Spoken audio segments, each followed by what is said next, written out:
इंद्रदेव ने नंदी को प्रणाम किया। नंदीश्वर से पूछा कि वो ब्रह्मा जी जिनको बड़ी अंदर से गिलानी, ब्रह्मा जी के हृदय में बड़ी बड़ी गिलानी है, उनके आंखों में आंसू है, उनका दुख है, हृदय रो रहा है, नयन से जल बह रहा है। ब्रह्मा जी क्या करें कि अंदर का दुख समाप्त हो जाए?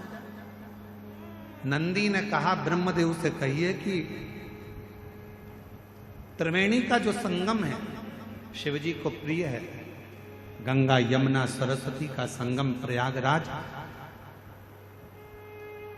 उस तीर्थ में जाएं और ब्रह्म तीर्थ के रूप में उसको निर्मित कर कर उस पर यज्ञ किया प्रारंभ।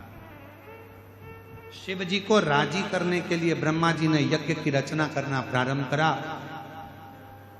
गंगा यमुना सरस्वती के तट पर, मां गंगा यमुना सरस्वती के तट पर पहुंच गए। यज्ञ की रचना हुई, यज्ञ प्रारंभ होने की तैयारी हुई। विचार करा गया कि किसका यज्ञ करें, किसको प्रसन्न करें, किससे विनती करें, यज्ञ किसका हो। तब ब्रह्मा जी ने देवताओं से पूछा, देवता कुछ बोले नहीं। भगवान नारायण से पूछा, नारायण कुछ नहीं बोले। तो ब्रह्मा जी के मन में भाव आया, मैं अपने पुत्र देवऋषि नारद से पूछता हूं यज्ञ किसका करा जाए। देवऋषि नारद ने अपने मन में भाव रखा तो अपने भांजे पर्वत मुनि से पूछा। पर्वत मुनि ने जाकर सीधे तुमरुका जी से पूछा कि ब्रह्मा जी यज्ञ करना चाहते हैं, कौन सा यज्ञ करें। पर्वत मुनि के बात सुनकर तुमरुका जी ने अपने मुख से कह दिया कि ब्रह्मा जी से कहो कि रुद्र को प्रसन्न करने के लिए, शिव को प्रसन्न करने के लिए कोई युद्ध, रुद्र यज्ञ का एक आनंदमय रूप धारण किया। महाराज, पृथ्वी पर दुनिया का पहला यज्ञ था जो भगवान ब्रह्मा जी ने भगवान शिव को प्रसन्न करने के लिए किया। दुनिया का प्रथम यज्ञ, और कहां हुआ था तो कहा प्रयागराज की पवित्र धरा पे हुआ, त्रिवेणी के संगम पर हुआ। अब ब्रह्मा जी यज्ञ करने को तो तैयार हो गए, पर रुद्र को प्रसन्न करने के लिए शंकर का होना जरूरी है।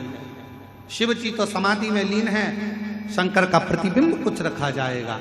ब्रह्मा जी चले गए कैलाश, कैलाश पर जाकर देखा तो भगवान शिव तो समाधि में लीन थे। शंकर भगवान का प्रतिबिंब किसको लेकर जाऊं? तब मां पार्वती जी जिस शिवलिंग की पूजन करती थी, माता पार्वती जी जिस शिवलिंग की आराधना करती थी, शंकर का प्रतिबिंब मानकर मां जगत जननी जगदम्बा अंबा पार्वती जिस शिवलिंग का पूजन करती थी, उसी शिवलिंग को ब्रह्मा जी जाकर विनय करने लगे, निवेदन करने लगे, मां बाबा तो समाधि में लीन है, आप हमको ये शिवलिंग दे दीजिए।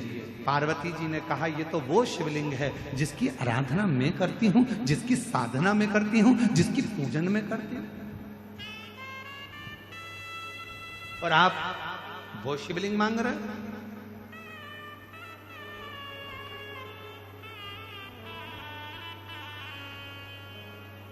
और देना हो तो दीजिए जन्म जन्म का साथ, मेरे सिर पर रख दो बाबा अपने ये दोनों हाथ, और देना हो तो दीजिए जन्म जन्म का साथ।